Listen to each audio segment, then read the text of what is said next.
What I like about this course is that you get to do a lot of stuff and different types of things. If you could turn on your computers. We're really just introducing students to the digital technology and essentially asking the question, what is art? It's your own stuff. He doesn't limit you to do one thing. It's anything you want.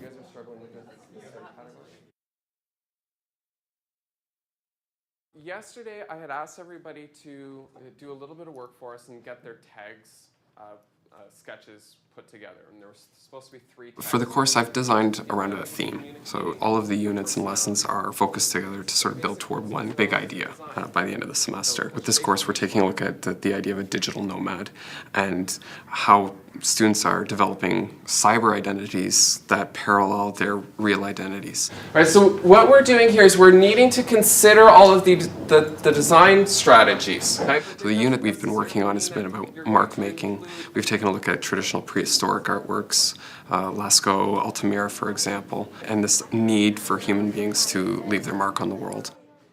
We're doing a graffiti assignment. We have to make a tag, which is basically almost like a signature on a piece of artwork.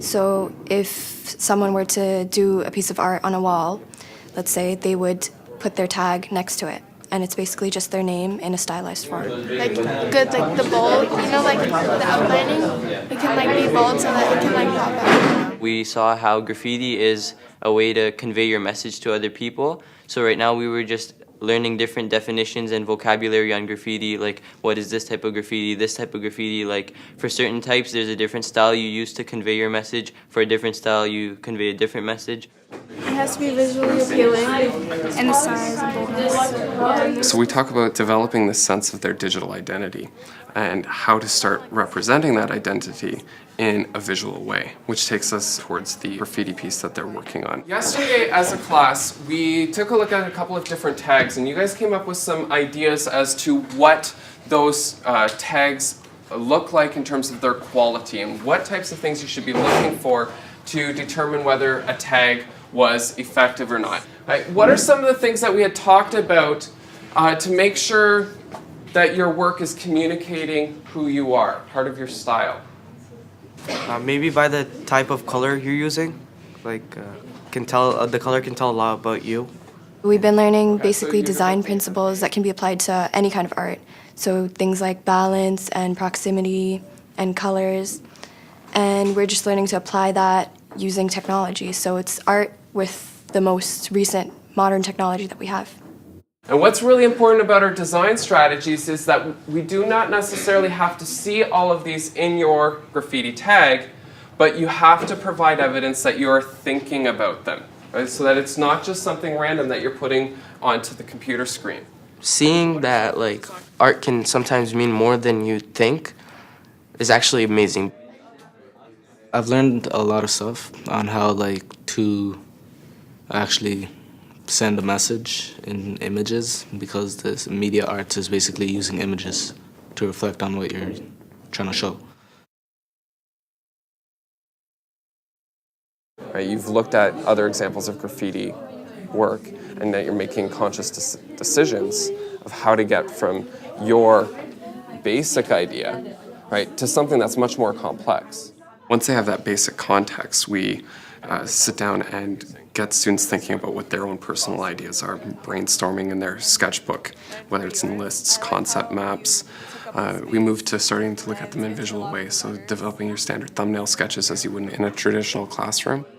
I like the use of the sketchbook that he gave us. I could share my ideas on it. He told us to put down different graffiti designs, so I did that and they look pretty good. From there, moving to the computer as soon as the student is at a point that their designs are ready for that type of manipulation. We're going to shift gears again. We're going to be starting to take a look at how to get something from your sketchbook onto the computer and designing in a way that you're able to translate something that's done by hand into something that is digital. Personally, as a teacher, one of the biggest challenges I've had is just learning the software. Right, what we're going to be taking a look at, first off, is a brush tool. Right? And it's like a digital version of a paintbrush. There's a lot to learn. right? The software packages that we are using in a graphics field, they're immense. There's a lot of details, a lot of nuances. It's not something that you're going to be really able to teach fully within a course of a 110-hour semester. So it's a case of looking at the software as an addition, as a tool, and not necessarily as we're going to sit down and we're going to learn a piece of software. We're going to look at a piece of software from the perspective is we want to create something. How could we do that?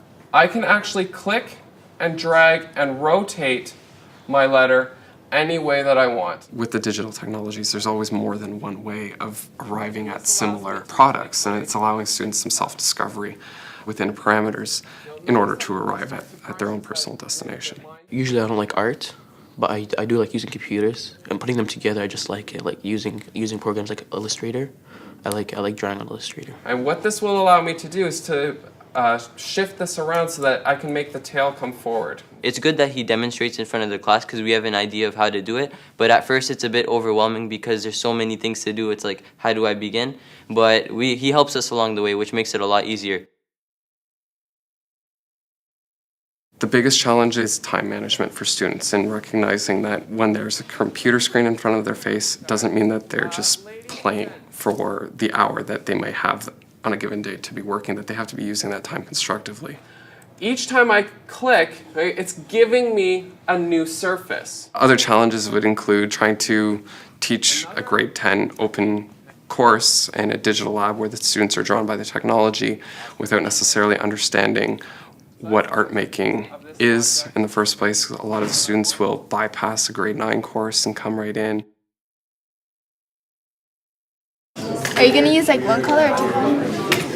I'm going to use like one color as a whole. I'm going to add shades of other colors to that. Oh yeah, to like make it pop out? Students understand the necessity of seeking feedback from somebody, whether it's peers, which we utilize in class, whether it's from me as a teacher, by them asking for specific feedback. It could be their parents, their friends outside of class. They're starting to learn that getting that information from somebody is useful because it gives them something to think about in order for them to be refining their work. How does that make you more unique? If it's like bolder, then your personality is more dominant. Okay, And it's so you're more more appealing. dominant Yeah. person. Yeah.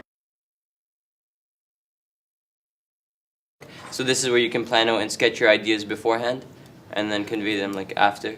Okay. The approach that I've adopted is to help students develop an appreciation for the arts in general, specifically in this case would be a visual arts environment, so that they can think more critically about the world around them and the things that they're seeing, and engaging students in that dialogue that even though they're going to be dentists, doctors, engineers, architects, whatever it is that they're planning on doing, they have an awareness and they can be bringing the skills that they're learning in a digital classroom to different fields. The skills are transferable. You have to make sure that your tag doesn't look like just out of nowhere, like it has to kind of relate to the graffiti that you're gonna make.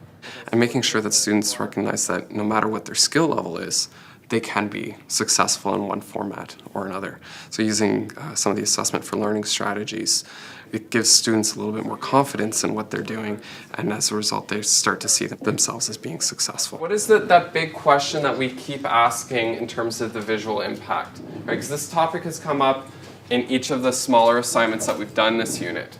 If it conveys a message to the audience, if it conveys what you're trying to say.